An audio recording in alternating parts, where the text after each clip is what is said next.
the KentuckySports.co radio show, your number one source for sports news and information. Now here's your hosts, Kelly Patrick and Hank Garrett. Welcome to the KentuckySports.co radio show. Got myself, Kelly Patrick, here. We got Hank. How you doing tonight, Hank? Oh, I'm doing great. We also got our Lexington correspondent, Adam Bird. How you doing tonight, Adam? Hey, what's going on, guys? Not too much. Just getting ready. We got a good little quick show we're going to get in here tonight. Got some good topics lined up. Not exactly the busiest local sports week imaginable, but we do got some good stuff we're going to talk about. What are we going to talk about tonight, Hank? We're going to go over, obviously, the big decision. Announced it on Derby Day. I don't think that was mistaken or that was just a coincidence. I think he wanted headlines, on a bigger day in Kentucky. Terrence Jones is obviously coming back. Makes Kentucky either the top contender, them or North Carolina. Going to go over more accolades for the Calipari era players in the NBA with Cousins and Wall. Go over some Kentucky guys that are doing very well in the pros. Go over the Ryan Harrow. Am I correct? Is that his name? Go over the Ryan Harrow situation. I think it's a little bit blown out of proportion myself, but with this time of the year, it's making big headlines, so we'll go over that.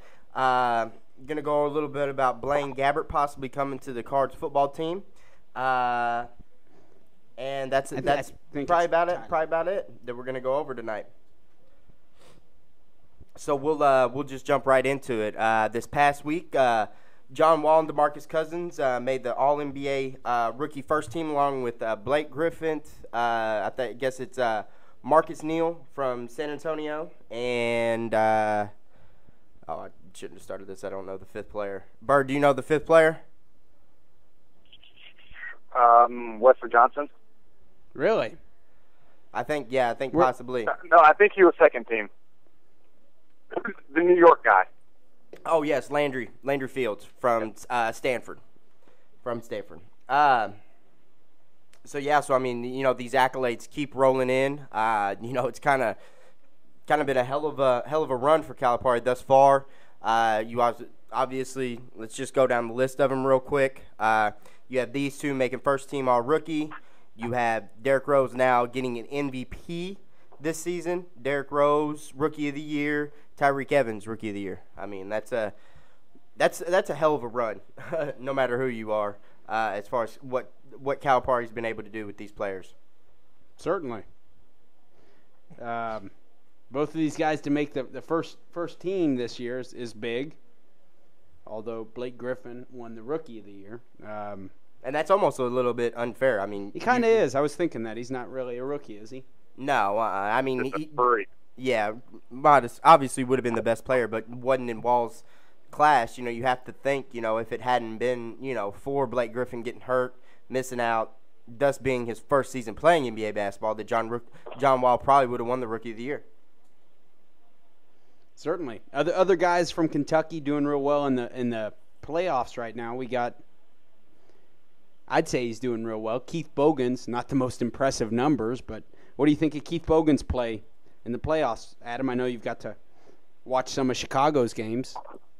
I mean, he's not going to put up a bunch of numbers. He's on there he doesn't make mistakes. He'll take the open shot when it's there. I mean, his play's just been really solid. It's, exactly what that team needs, really. Yes, he's a good on-the-ball defender. Nice compliment to Rose. Oh, yeah, definitely. Absolutely. I think, he's a quote-unquote NBA journeyman. I think, he's played with 4 or 5 teams. Been in the NBA, I want to say since 2003. Yeah, so going on I think this would be his 7th or 8th season. I mean, that's just, really great for him, especially kind of had, what I would call an up and down college career for all that was expected of him coming in. I think he had a really, really, solid senior season, but I wouldn't say that he was the player that a lot of Kentucky fans expected. Yeah, I think he had a down junior year, didn't he? He came out with Joseph Forte, if you remember, and Forte kind of blew up real big and real quick. Keith Bogans Bogans was a 4-year guy, but if you look at his numbers, I mean, overall, Kentucky, he's top, it's like right there, top 10 scoring of all time, assists and rebounds, he's up there too. So, I mean, overall, looking back at his career, I mean, it was a great career. And look at him versus Joseph Forte. I mean, I haven't even heard that Joseph Forte in years, heard his name. So Keith Bogans, jack of all trades, master of none kind of player. Yeah, that's a fair point. I guess a lot of that goes around with the 01-02 Kentucky team, the team turmoil, Bogans' junior year. I would say that, that held a lot. I think, they didn't really do what they, should have done with him and Prince. I think still, yeah. they had a heck of a team that year, didn't they? Yeah, if you look back at some of those teams, 2001 losing to USC in the Sweet 16, and then you look at then losing that next year, I guess, to Maryland, the eventual champion. But I just don't think they got out of what they wanted to with Tayshaun Prince. But then that was another thing that's been brought up recently, especially with it coming out in the newspaper today that Tubby Smith was dealing with prostate cancer. Got rid of that. You just look back and you think of all those times that Kentucky was so close to getting to the Final Four, and didn't. And Tubby was never able to break through to the Final Four except for that first year. So I think that's kind of how at least it's viewed in my opinion, but you are right, Adam.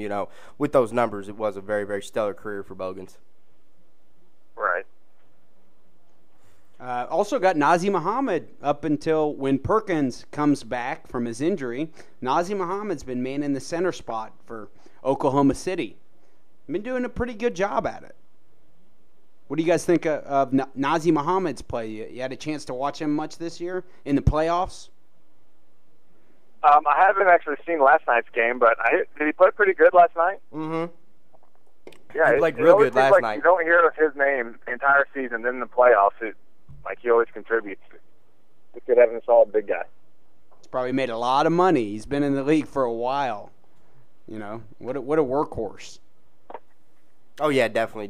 If you're a big guy, willing to rebound, play defense, and fit into a team concept, I mean, you can play in the league, I mean, look at Juwan Howard, guys that, big guys are irreplaceable. I was thinking about this last night as I was watching, the game, is someone with Nazir Muhammad's talent level, if they were a guard or a forward, they would have been pushed out of the league a long time ago. But if you're a big guy, and you can know your role, you can play in the league a very, very long time. And he's a solid teammate too. I've seen a few interviews with him recently, and he always says the right thing, and he's always giving other players credit and stuff. He's just a good guy to have in the locker room. But you're exactly right. If he was 6'7", there's no way he's still playing. Yeah, and he's got that championship pedigree. I want to say, I know he won one with the Spurs. I want to say he's possibly won two. I think he won two with San Antonio. So I mean, that's irreplaceable too. GMs, coaches love that. Bring that winning attitude to the locker room. Be there to mentor the young guys, especially Serge Ibaka, Kendrick Perkins at Oklahoma City has. I think he's a perfect fit there. Just showing those guys what it takes. To win the championship. Yeah. He's a guy that would seem like he'd be respected, and those young guys would listen to him. He's got a clothing line out too. You guys should check out. Really, he does not. Sure. Yeah, he really does Sure have a clothing line. I heard a commercial for it in Lexington recently. I can't remember what it's called, but yeah. We need to find that out. I want to get him on the show and push the line. He doesn't seem like the type of guy. I bet his little brother Elijah runs it for him. He very well could. I don't know. Another guy significant, I guess, to Kentucky is the emergence of, with the injury to Kirk Heinrich, the emergence of Jeff Teague. Yeah. Oh yeah. Yeah. If you have anything to come, for Cats fans, looking at Jeff Teague, you got to like what he's been able to do. They look dead on alike. If they were playing on the same court, I'd have a hard time, determining which one was which. But yeah, I mean, I think people forgot about how good Jeff Teague was at Wake Forest. He was an all-ACC performer. I think he came out after his sophomore year, but I mean, there were some times where he was pretty dominant at at Wake Forest. So, he came out after his freshman year, didn't he? Did he? I know he didn't stay there very long at all. Yeah. But yeah, I mean, people are saying at like this stage in Marcus's career that he's already better than his older brother Jeff. So, that's awesome if that's true, because he did go right into Wake and contribute immediately. So. Now I always do take that with the grain of salt, because I do remember a certain Brian Smith, Tubby's son, that said he was by far better than Gigi and Saul, and he turned out to be, the least of the three. Even though Saul got a rough go of it in Lexington, he was a much better player than Brian. With Saul. Yeah, Saul set the bar pretty high. He actually did. To start at point guard for Kentucky for 2. Did he start for 2 years? I think so. Yeah, but he did. He wasn't actually that bad. I heard he was like the best player in practice. Yeah, but there was a stint there. They were starting him over Wayne Turner. I think it's maybe not Wayne Turner, but that was just a complete joke. Maybe Epps? Nah, Epps was gone in '97. That would have been post. I think it was Turner. Yeah, it probably would have been Turner, because it would have to have been. Because Pitino tried to get Turner into the Celtics a little bit. Yeah, it would have had to have been. Saul Smith was there in '98 to 01. Sounds good. He left after his junior year. So I have a hard time looking at that. Me personally, I think Marcus Teague is a very, very good player. I'm not yet sold on his athleticism, that he's just going to be a game changer.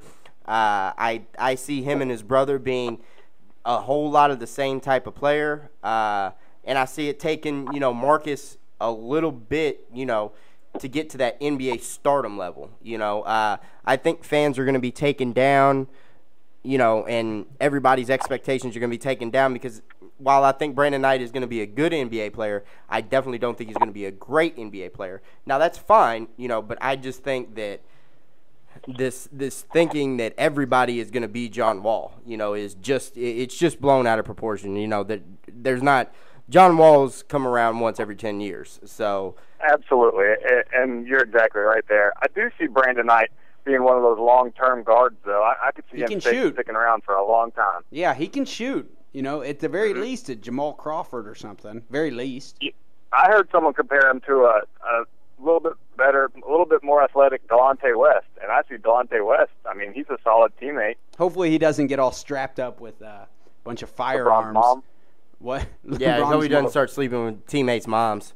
And remember what I don't he did? see Brandon Knight sleeping with teammates' moms. Or driving 100 miles an hour on a motorcycle with a bunch of guns strapped to it. It wasn't even a motorcycle, technically. It was like some real high-powered scooter. It wasn't even technically Seriously? a motorcycle. I think the personalities are not very similar, but their games, their basketball style probably is. Yeah, definitely. That is a good comparison. I mean, I'll be anxious to see, especially if he goes to the Kings with Boogie. That'll definitely be interesting. And Brandon Knight's one of them. I'm sorry. Go ahead, Bird. It also looks like Washington hopefully will be in a position to take Enes Kanter. That could be also pretty interesting to see how that unfolds. Yeah, definitely. I've almost, all this talk, forgot about him. You forget about Enes Kanter, even though he never suited up. There's a video of him working out there, and it's amazing. It is amazing. I've seen that. He dunks from right about the foul line. Yeah. Oh, yeah. He's a stud. He's a stud. I forget. Jared Sullinger gave him all that praise, and that stuff. But yeah, I think he would have been a very, very dominant college player. Very dominant. I agree. Looking forward to see how he does in the league. I am. They say on draft night that he is actually. It won't be Turkey, whatever. It'll have him listed from University of Kentucky. Wow. So. Well, good deal. Another notch on the belt, I guess you can say, for old John Calipari. Shoot, yeah. Also, we got Rondo. Kind of went out on a sour note. Man, wish we could show. I'm anxious to see what happens with that makeup of the Boston team. I'd say it's about over. Well, you would say it's about over, and it's been heavily criticized that Ainge has traded away Perkins, but I've also heard some different perspectives that Ainge actually is long-term managing the salary